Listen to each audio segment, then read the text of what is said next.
नमस्कार दोस्तों। और आज आपको इस वीडियो में बताएंगे महाराष्ट्र में उद्धव ठाकरे ने एक नई चाल चली।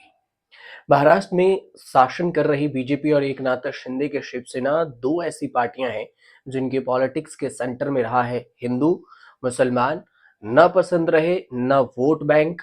माना गया कि लोकसभा में मुसलमानों के वोट भर भर कर एमवीए को मिले, जिसका नुकसान महायुति को भी हुआ। लोकसभा चुनाव में महायुति की करारी हार के बाद महाराष्ट्र की राजनीति पलटी है।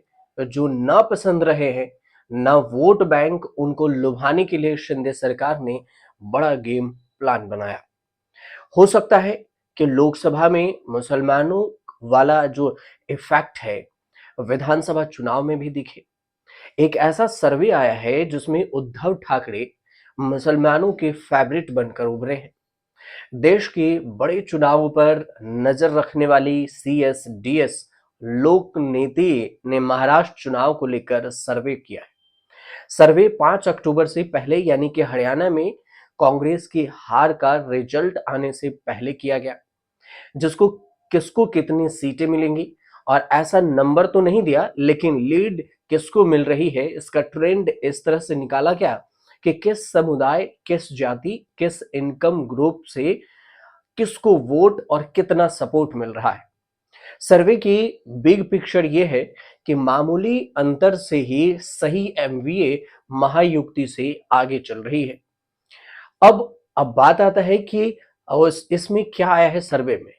तो सर्वे का जो मिजाज है उसमें को लेकर सीएसडीएस लोक नीति के सर्वे का निष्कर्ष चौंकाने वाला निकला। मुसलमान वोटरों में एमवीए की लीड 48% निकल कर आई है, यानी कि मुसलमान वोटर एमवीए को जिता रहे हैं।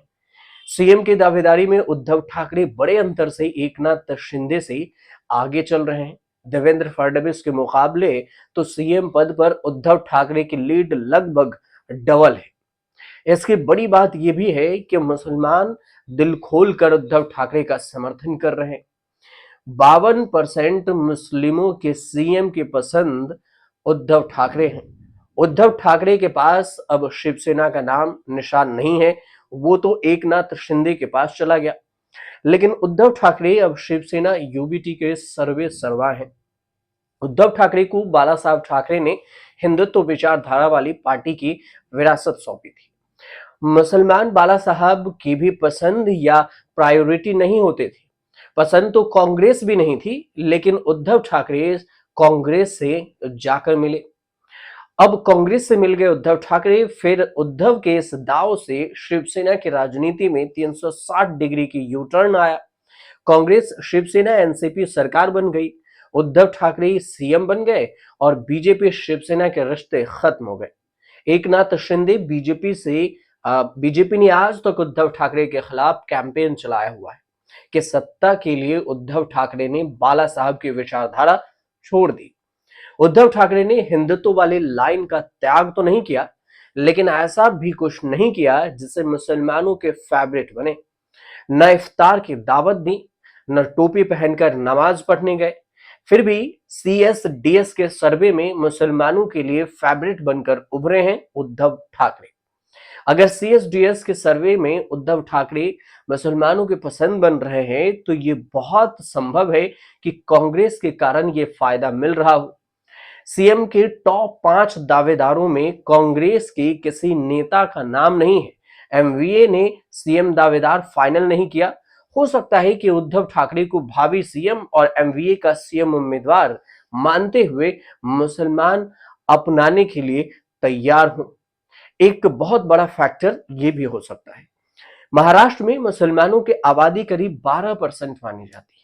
उत्तरी कोंकण, मराठवाड़ा, मुंबई, पश्चिमी विदर्भ के करीब करीब 45 सीटों पर मुसलमान वोटर असरदार माने जाते हैं।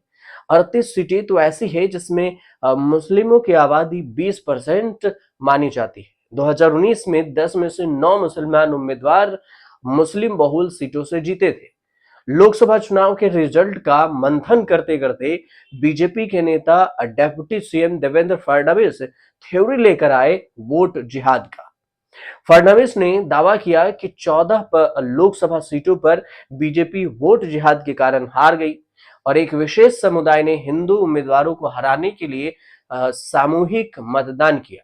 दूसरे समुदाय के लोगों को विश्वास हो गया कि वो कम संख्या में भी हिंदुत्व को हरा सकते हैं। फडणवीस ने कभी भी उन 14 सीटों के नाम नहीं बताए, लेकिन सरकार के रास्ते इसका तोड़ निकलता है।